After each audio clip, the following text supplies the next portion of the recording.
Ang tanong na ano ang ibig sabihin ng buhay sa mundo? Ay isa sa pinakamalalim at pinakamatagal ng tinatalakay ng tao sa filosofiya, relihiyon, agham at personal na karanasan.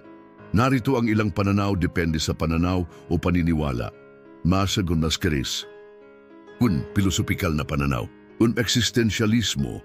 Walang likas o nakatakdang kahulugan ang buhay.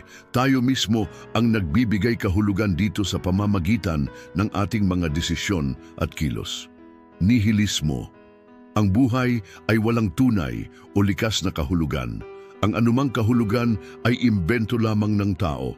Humanismo. Ang buhay ay may kahulugan sa kung paano natin pinapabuti ang kapwa at ang mundo.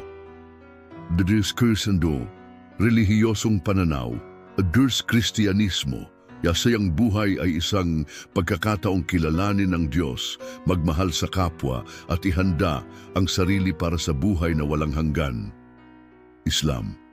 Ang buhay ay isang pagsubok, layunin ng tao na sambahin ang Allah at mamuhay ayon sa kanyang kalooban. Budismo. Ang buhay ay puno ng pagdurusa, dukha, at layunin ng tao ang maabot ang kaliwanagan, nirvana, sa pamamagitan ng tamang pamumuhay at pag-unawa. Hinduismo. Ang buhay ay bahagi ng siklo ng reinkarnasyon. Layunin ng tao na palayain ang sarili mula sa siklong ito sa pamamagitan ng karma at dharma. 3. Siyentipikong pananaw. Bristi, ang buhay ay resulta ng ebolusyon at kemikal na proseso. Walang layunin ang kalikasan. Tayo ang nagbibigay ng kahulugan batay sa ating kamalayan at karanasan. Shakku, personal na pananaw. Maraming tao ang nakakahanap ng kahulugan ng buhay sa pagmamahal, pamilya, kaibigan, kapwa, paglilingkod, pagtulong sa iba, pagtuklas, pag-aaral, karanasan, ng pagpapalago sa sarili, spiritual, mental o emosyonal.